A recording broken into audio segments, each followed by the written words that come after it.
nibyiza kugusingiza uhoraho no gucurangira izina ryawe musumba byose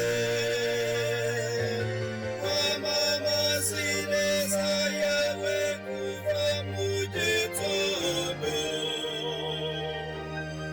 ubudahemuka bwawe ijoro ryose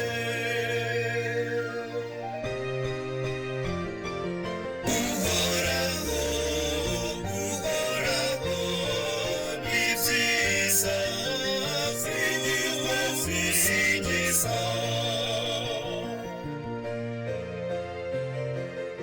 umuntu w'intungane yatugurutse mu mukingo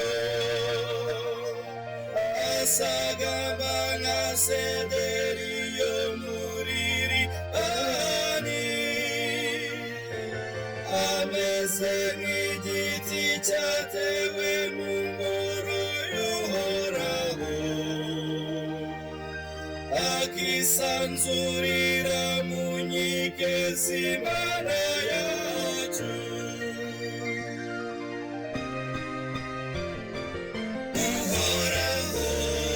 uhoraho ni byiza singiza no mu busaza bwe aba akiri muto aba acyuzuyemo ubuzima